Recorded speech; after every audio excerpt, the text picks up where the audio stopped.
많은 사람들이 이렇게 생각합니다. 남자가 갑자기 연락이 끊기면 바빠서 그런가 보다. 핸드폰을 잃어버렸나 보다. 무슨 일이 생겼겠지. 조금 기다리면 다시 오겠지. 하지만 시간이 하루, 이틀, 일주일 지나도 아무 말이 없습니다. 읽지도 않고 탑도 없고 흔적도 없습니다.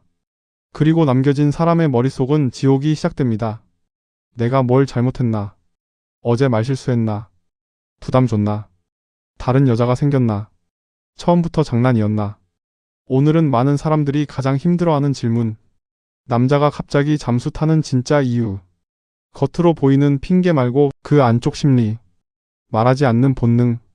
그리고 당신이 절대 놓치면 안 되는 대응법까지 말씀드리겠습니다. 이 영상 끝까지 보시면 누군가의 잠수 때문에 밤새 흔들리는 일이 훨씬 줄어들 수 있습니다. 왜냐하면 대부분은 잠수 자체보다 이유를 몰라서 더 무너지는 것이기 때문입니다. 먼저 가장 중요한 진실부터 말씀드리겠습니다. 남자의 잠수는 대부분 갑자기가 아닙니다.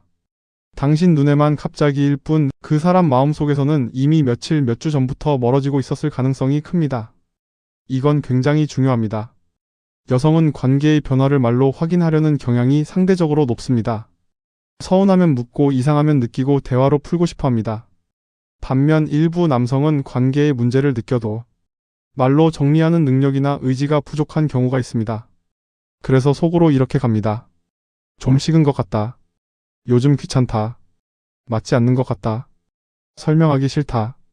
싸우기 싫다. 그리고 어느 날 행동으로 끊어버립니다. 즉 잠수는 시작이 아니라 이미 끝나가던 감정의 마지막 행동인 경우가 많습니다. 첫 번째 이유. 감정은 식었는데 책임은 지기 싫어서입니다. 이게 가장 흔합니다. 좋아하는 마음은 줄었습니다. 하지만 이제 마음이 식었어라고 말하면 나쁜 사람이 되는 것 같습니다. 상대가 울 수도 있고 붙잡을 수도 있고 따질 수도 있습니다. 그래서 미성숙한 사람은 정면 돌파 대신 도망을 택합니다. 일십. 탑장 텀 늘리기. 스토리만 보기. 갑자기 바빠지기. 그리고 완전 잠수. 이건 잔인하지만 현실입니다. 누군가는 진실을 말하는 용기보다 사라지는 비겁함을 선택합니다.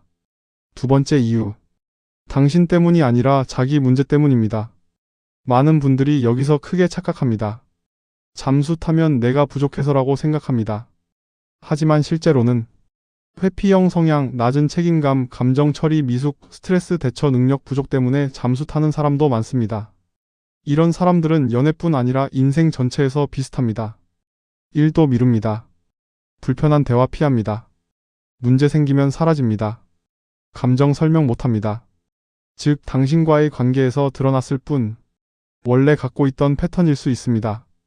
그러니 누군가의 잠수를 당신 가치 평가로 받아들이면 안 됩니다. 세 번째 이유. 다른 선택지가 생겼기 때문입니다. 조금 차갑지만 현실적으로 말씀드리겠습니다. 누군가 갑자기 잠수 탔는데 동시에 SNS 활동은 활발하다. 친구는 만나고 놀러는 다닌다. 온라인은 살아있다. 그렇다면 단순히 바쁜 게 아닐 가능성이 큽니다. 새로운 사람, 기존 썸 상대 재등장, 전 연인과 재접촉, 혼자 즐길 자유회복.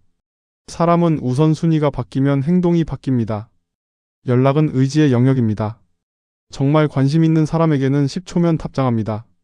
냉정하지만 이것은 알아야 합니다. 네 번째 이유. 관계 속에서 부담을 느꼈기 때문입니다. 여기서 오해하지 마십시오. 부담을 느꼈다고 해서 당신이 잘못했다는 뜻은 아닙니다. 어떤 사람에게는 자연스러운 애정 표현도 다른 사람에게는 압박처럼 느껴질 수 있습니다. 예를 들어, 왜 답장 늦어? 우리 관계 뭐야? 언제 볼 수 있어? 나만 노력하는 것 같아. 정당한 질문일 수 있습니다. 하지만 책임질 준비가 안 된 사람에게는 경고음처럼 들립니다. 그러면 성숙한 사람은 대화합니다. 미성숙한 사람은 사라집니다. 다섯 번째 이유. 처음부터 깊은 관계를 원하지 않았기 때문입니다. 이건 많은 사람들이 뒤늦게 깨닫습니다. 초반에는 엄청 다정했습니다. 매일 연락했습니다. 보고 싶다 했습니다.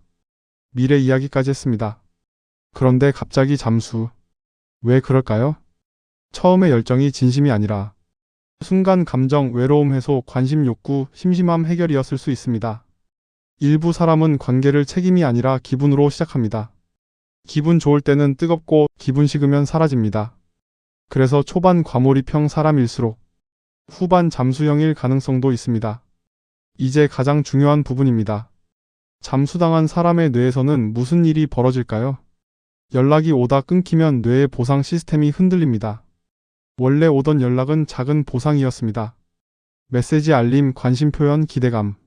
그게 갑자기 끊기면 뇌는 공백을 느낍니다. 그래서 사람은 상대가 아니라 끊긴 보상에 집착하기 시작합니다. 계속 폰 확인합니다. 마지막 대화 복귀합니다. SNS 염탐합니다. 혹시 올까 기다립니다. 이건 사랑만이 아니라 간헐적 보상 중단에 대한 뇌 반응과도 연결됩니다. 즉, 당신이 그 사람을 너무 사랑해서만 괴로운 게 아니라 뇌가 미완성 상태를 싫어해서 괴로운 겁니다. 이 사실을 알면 조금 자유로워집니다. 그럼 절대 하면 안 되는 행동 말씀드리겠습니다. 첫째, 장문의 추궁 메시지. 왜 이래? 내가 뭐 잘못했어? 말이라도 해줘. 너 진짜 너무한다. 당연히 하고 싶습니다. 하지만 잠수 타는 사람은 대화 책임을 피하는 사람입니다. 장문은 오히려 더 숨게 만듭니다. 둘째, 자존감 거래. 내가 부족했지? 예뻐지면 돌아올까? 더 잘해주면 올까? 아닙니다. 책임 없는 사람은 더 잘해줘도 또 사라집니다. 셋째, 스토킹성 확인. 부계정 염탐, 친구 탐문, 위치 추적. 이건 당신 멘탈만 망가집니다. 그럼 가장 현명한 대응은 무엇일까요? 먼저 기준을 세우는 겁니다. 하루 이틀 연락 공백은 누구나 있을 수 있습니다. 하지만 반복적 잠수, 설명 없는 실종, 관계 무시는 패턴입니다. 패턴은 미래입니다. 한번 잠수하고 돌아와 변명만 한다. 다시 그럴 확률 높습니다. 그래서 감정보다 패턴을 보셔야 합니다. 두 번째, 한 번은 명확히 전달하십시오.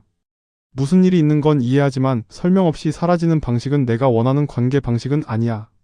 이 한 문장이 중요합니다. 매달림도 아니고 공격도 아니고 기준 제시입니다. 성숙한 사람은 사과하고 설명합니다. 미성숙한 사람은 또 흐립니다. 그때 답이 나옵니다. 세 번째, 잠수한 사람을 이상화하지 마십시오. 많은 사람들이 잠수당하면 상대를 더 크게 느낍니다. 그 사람만 특별했던 것 같고 놓치면 안 될 사람 같고 다시는 못 만날 사람 같습니다. 하지만 다시 보십시오. 좋은 사람은 사라지지 않습니다. 좋은 사람은 말합니다. 좋은 사람은 최소한 예의를 지킵니다. 연락 기술보다 인성이 먼저입니다. 네 번째, 당신의 자존감을 복구해야 합니다.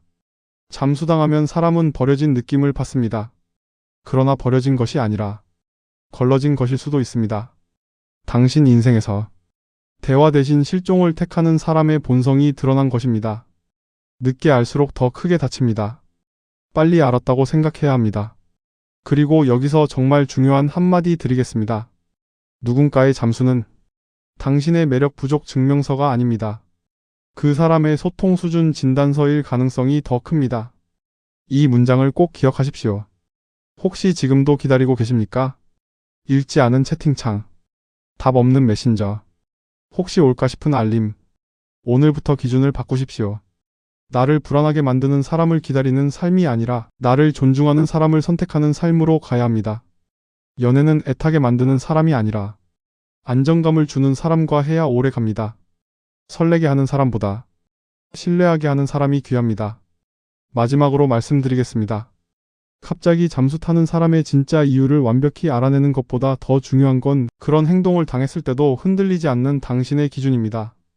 사람은 이유를 몰라 괴롭고 기준이 생기면 자유로워집니다. 이제 누군가 사라졌다면 이렇게 생각하십시오. 답이 없는 것도 하나의 답이다. 그리고 당신은 앞으로 가십시오. 당신을 진짜 원하는 사람은 사라지는 방식으로 사랑하지 않습니다.